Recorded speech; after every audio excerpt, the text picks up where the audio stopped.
Everyone, আবার চলে এসেছি আরেকটা ভিডিও নিয়ে। তো সমস্ত কিছু বাগিয়ে নিয়েছি কারণ আমার আজকে বাড়ি যাওয়ার কথা আছে, মানে আমি মামা বাড়ি থেকে যাচ্ছি আজকে। আর এই গ্রিন প্লাস্টিকটাতে কি আছে তা একটু পরে তোমাদেরকে বলছি। তো দিদার কিছু ভিডিও বানিয়ে নিচ্ছিলাম। দিদা বলছে তোর মামিরও কর। যাই হোক, মামি রেডি ছিল না তাই মামির বানালাম না।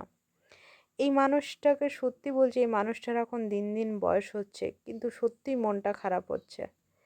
কারণ জীবনে মায়ের চলে যাওয়ার পরে মায়ের মতো একমাত্র আগলে রেখেছিল এই মানুষটাই। আর দেখতে পাচ্ছ ওই সবুজ প্লাস্টিকটাতে দিদা পরোটা করে দিয়েছিল, যাতে বাড়িতে যেয়ে পড়ে আর কোনো কিছু করতে না হয়। কতটা ভালোবাসে, সত্যি কথা, এতটা ভালোবাসা হয়তো মায়ের মা ছাড়া কেউ দিতে পারে না। তো যাই হোক, আমি বেরিয়ে পড়েছি বাড়ি থেকে। আর আশেপাশে সবুজ সবুজ গাছপালা দেখতেই পাচ্ছ। আর বৃষ্টির জন্য এবারে ভালো বৃষ্টি হয়েছে, গরুগুলোও যাচ্ছে, দেখছো গরুগুলোরও আমি ভিডিও বানিয়ে নিয়েছি। যাই হোক, তো এত চাষ হয়েছে আমাদের এই সাইডেও, দেখছি ভালো চাষ হয়েছে। তো ওই ভিডিওটাতেই দেখছিলাম। আর সবাই তো জানছো যে দুর্গাপূজা মানে আসছে আসছে, প্রায় চলেই এসেছে। তো অনেক কাশফুল, সত্যি কি মনোরম দৃশ্য। তো আমার মুখটা ভার হয়ে আছে, আর কিছুই না। আমি দেখতেই পাচ্ছ বাসের একদম সামনের জায়গাটাতে বসেছি, জানলার সাইডে সিট পাইনি। আর আমার ব্যাগে কাঁধে যে ব্যাগটা আছে সেটা তো খুবই ভারী, মানে কি বলবো, মনে হয় দুটো মানুষকে পেছনে ধরে বেঁধে নিয়ে যাচ্ছি মনে হচ্ছে। আর এই তো আমি আমার নিজের ঘরে চলে এসেছি। আর আমার দাঁত কেলিয়ে হাসা যেটা অভ্যাস, সারা জীবন আমি হাসতেই থাকি। কিন্তু হ্যাঁ, আমি একটা কাজ করেছি, যে আমার ব্যাগটা বওয়ার জন্য এই আমার দিদিকে ডেকে দিয়েছি।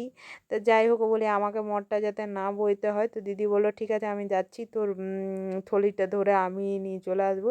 তো দেখতে পাচ্ছ দিদিটা আমার বড্ড কাজের কিন্তু। যাই হোক, এই আজকে এসেছিলাম বাড়িতে, আজকে বাড়িতে এলাম। তো এই বৌদির বাড়িতেও গিয়েছিলাম।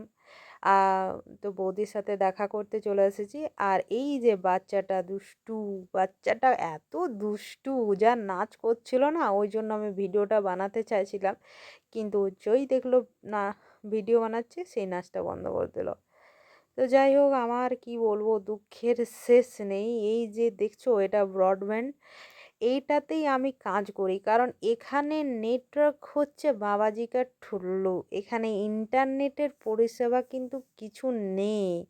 কথা বললেও কলগুলো তো ভালো করে শোনাই যায় না, মনে হয় যেন কোন জঙ্গলে বাস করি আমি। তো যাই হোক, অন্যরকম করে এরা এসেছিলো ঠিক করতে, সার্ভিসম্যান এসেছিলো।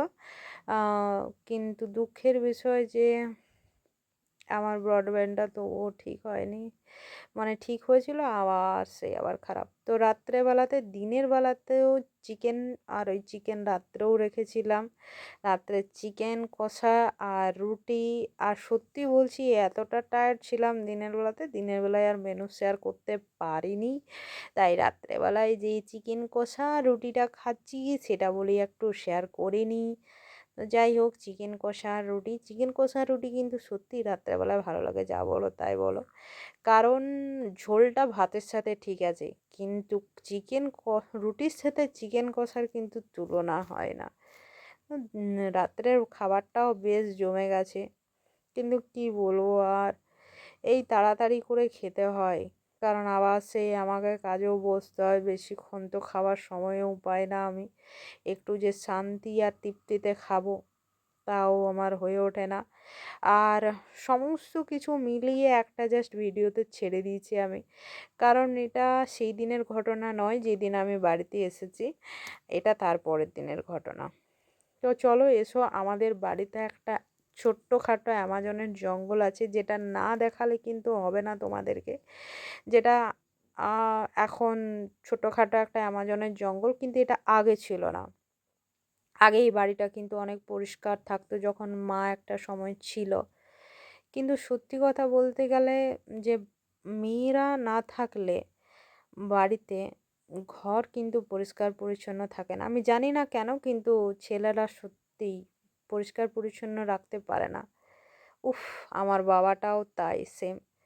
তো যাই হোক এই গাছটা কেটে দেওয়া হয়েছিল, কিন্তু তার শাখা প্রশাখা চারিদিকে ছড়িয়ে ছিটিয়ে গাছটা বেশ ঝাকড়ঝুম্বা হয়ে গেছে। আর এই দেখছো পান গাছটা, এই পান গাছটা লাগিয়েছিল আমার মা। মাসির ঘরে এই পান গাছটা ছিল, তো পান গাছের একটা শিকড় এনে মা এই পান গাছটা লাগিয়ে দিয়েছিল। তো এই পান গাছটা এখন বিশাল হয়ে গেছে, মানে আগেও হতো কিন্তু এই পান গাছটা কেটে ফেলা হতো। কিন্তু যেহেতু অনেক দিন ধরে এখানটা পরিষ্কার করা হয়নি, তাই পান গাছের শিকড়গুলো চারিদিকে ছড়িয়ে ছিটিয়ে চলে গেছে। আর দেখছো মায়ের লাগানো পান গাছটা কতটা বড় হয়ে গেছে, মানে কতটা চারিদিকে ছড়িয়ে ছিটিয়ে চলে গেছে। কি আর বলবো, কিছু করার নেই। আর এই যে চলো আমি দেখাই যে আমার অ্যালোভেরা গাছগুলো হলো এখন আর সেরকম নেই, মানে যে গাছগুলো বড় বড় হয়েছিল পাতাগুলো বেশ চড়া চড়া হয়ে গেছিলো সেই গাছগুলো বোধহয় নষ্ট হয়ে গেছে। আর তার পাশে পাশে যে ছোট ছোট চারা গাছগুলো হয়ে ওঠে না, সেই চারা গাছগুলো বোধহয় একটু একটু করে বেড়ে আছে। তো চলো, আমার কিন্তু এই অ্যালোভেরা গাছের জন্য বাবার সাথে বহুবার ঝগড়া হতো, কারণ বাবা যখন এই জায়গাটা পরিষ্কার করতো তখন অ্যালোভেরা গাছগুলোও কিন্তু তুলে ফেলে দিত। আর যেটা আমার একদম পছন্দ ছিল না। অবশ্য বাবা ওটা কখনো হয়তো না বুঝে করে ফেলতো, বা কখনো হয়তো বুঝতে পারতো না অ্যালোভেরা গাছের চারাগুলো নষ্ট হয়ে যেত। সেই জন্য আমি বলতাম, বাবা তুমি এই জায়গাতে কখনো হাত দেবে না, কারণ আমি বরং পরিষ্কার করবো তা ভালো, কিন্তু তুমি পরিষ্কার করলেই আমার অ্যালোভেরা গাছগুলো শেষ করে দাও। কিন্তু আমার ওই বড় বড় অ্যালোভেরা গাছগুলো দেখছি অলরেডি শেষ হয়ে গেছে, নষ্ট হয়ে গেছে। আর এইগুলো বোধহয় অ্যালোভেরা গাছের চারা, কারণ এইগুলোর পাতাগুলো বেশ সরু সরু। তো ওই দিকেও দুটো ভালো বড় বড় অ্যালোভেরা গাছ ছিল, কিন্তু এই অ্যালোভেরা গাছগুলো নেই। ওর বদলে ছোট ছোট যেরকম অ্যালোভেরা গাছ এখানে দেখতে পেলে, এইরকমই অ্যালোভেরা গাছ কিন্তু ওখানেও আছে। আর দেখতেই পাচ্ছ গোটা জায়গাটা পানের পাতাতে হয়ে গেছে, পানে পুরো জায়গাটা মানে ছেয়ে গেছে, বুঝলে? তো কেউ যদি পান কিনতে চাও তো আমাদের বাড়িতে আসতে পারো, পান পাতাতে 1 টাকা করে পিস, ঠিক আছে? 1 টাকা দিয়ে একটা পান পাতা পেয়ে যাবে। হ্যাঁ, আমিও চাইছি বিক্রি করতে, কিন্তু বিক্রি তো করা যাবে না, তো তোমাদেরকে বলে রাখলাম। আর এই যে হচ্ছে আম গাছ, এই আম গাছটাও কিন্তু মা যত্ন করে এটাকে বড় করেছিল, কারণ এই গাছটা এত ছোট ছিল একবার গরু তো খেয়ে দিয়েছিল। মা ওটাকে বেড়া দিয়ে আটকে রেখেছিল। দেখছো কত বড় বাড়ি, কিন্তু এই বাড়িটাতে থাকার মতো কোনো লোকেই নেই। সত্যি বলছি, বাড়িটা একদম মানে কি বলবো, একদম উম, আজকে এত সাজুগুজু করেছি কারণ একটু বাজার যাওয়ার আছে। তো আজকে আমার ছুটির দিন, কি মজা, দেখতেই পাচ্ছ ছুটির দিনে বলে কি মজা। কারণ আমরা ছুটির দিনটা সপ্তাহে একদিন আমরা ছুটির দিনটার জন্য অপেক্ষা করে থাকি। সত্যি কথা বলছি, ছুটির দিনে মনে হয় যেন আমি একটা মুক্ত পাখি। আর এই যে হচ্ছে আমার দিদি, মুখটাকে কেমন যেন করছে, একবার বাঁদরের মতো, আর একবার বাবা আর কিছু বলবো না, এই ভিডিওটা তো ও দেখে এখনই তেড়ে আমাকে মারতে আসবে। তো যাই হোক, মুখটাকে দেখে কেমন দেখো ঘুরিয়ে নিচ্ছে, এবার মুখটা বাঁকাবে আস্তে আস্তে করে, কারণ ওর এইসব পছন্দ নাই, ঠিক আছে?